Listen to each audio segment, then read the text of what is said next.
Hi, Dawn Connors. So you have the unfortunate situation of going through a divorce. It is very traumatizing and there's a lot that goes into it. I understand, I've been there. So as a certified divorce lending professional, I wanted to talk to you about the benefits of having a CDLP working beside you and your attorney through the process of divorce. So a CDLP actually has designations and classes that we take and trainings that we have to make sure that we understand what our clients need through the divorce lending process, because there are differences in divorce than in a regular financing of a house. For example, currently I have 3 couples that are going through divorce right now, and they each have different situations, different circumstances. So Stephanie came to me in August and she told me that her and her husband Mike were getting divorced. And in the conversation that I had with Stephanie, she's part-time employee and she wants to keep the house, and she's getting alimony and child support. Well, did you know that when you get alimony and child support and you want to count it as income, number 1, it has to continue for 3 years after your divorce, and number 2, you have to have received it for conventional loans for 6 months and for government loans for 3 months. Well, can you imagine if you're going through a divorce, you have your divorce finalized, you're ready to finance the house in your name, and you just found out you have a 6-month waiting period because you have to receive those alimony payments and child support payments for 6 months. Wow, bummer.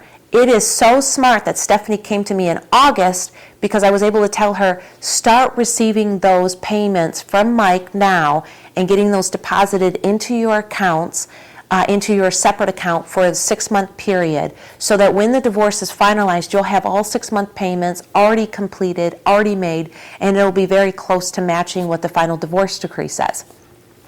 So that is one example of how we had helped Stephanie and Mike. Another example was, I have another client, Jack, and he came to me going through a divorce as well, and we were going to start his loan file. He wanted to start in October, November, just refinancing, getting his wife off the loan because he's keeping the house. Well, it serves best to wait until December to start his loan process, because an appraisal is good for 4 months, and his divorce will have to be finalized in his case before he can close on his refinance.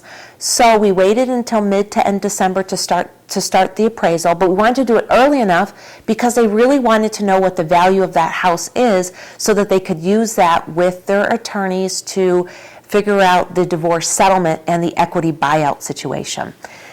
Third, I have a client who is wanting to refinance. They're divorcing, and that spouse, that husband, wants to pay his wife equity out of the house. Well, it's called an equity buyout. So if you have it stated in your divorce decree in the right section, in the equity buyout section, in this case, Marcus came to me and his house appraised for $350,000, and they owe $250,000 approximately, so he owes her $50,000 of equity. Well, if you go to any other refinance, if you just go to any old mortgage company, they're going to treat it like a cash out refinance that has a higher interest rate and higher fees. Well, when Marcus came to me, he let me know that he's going through divorce, and I said, well, it's best to structure this as an equity buyout because you're buying out your spouse. So we could structure it as a rate and term refinance, which gives you the lowest interest rate, the lowest closing costs, the best terms. So we started, have the process moving, have the appraisal done, and we're waiting for the final divorce, which is dated for February 3rd. Once that happens, then we'll close the following week, give his ex-wife the $50,000 and complete his refinance at that time. Do you see what I mean? It is so hugely important to have your certified divorce lending professional working beside your attorneys or through your divorce settlement to look and to review that decree or that memorandum of understanding so that we understand what you're able to do and what you're not able to do. A couple other examples is, let's say that you're self-employed and you don't have enough income to sustain or keep the property, or that you're relying on this alimony or child support, but you haven't received these payments. So you might have a decree that says you have to refinance within 30 or 60 days, and not be able to do it. And then you have your ex take you back to court and try stripping you of the house. These are things you really want to prevent by talking to a lending professional right from the beginning and structuring it and working beside your situation, your attorneys working beside you, so that you prevent heartache and extra cost. I got to tell you, having attorney costs can be really expensive, as you know.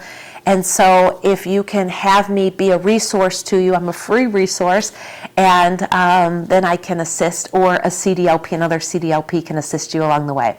This is Dawn Connors at Mortgage One, providing you fantastic mortgage solutions. I am so sorry to hear that you're going through divorce. It will be over and it will get better for you. It doesn't have to be a terrible, terrible process if you just take the time to do it right and ask lots of questions. Thanks for watching.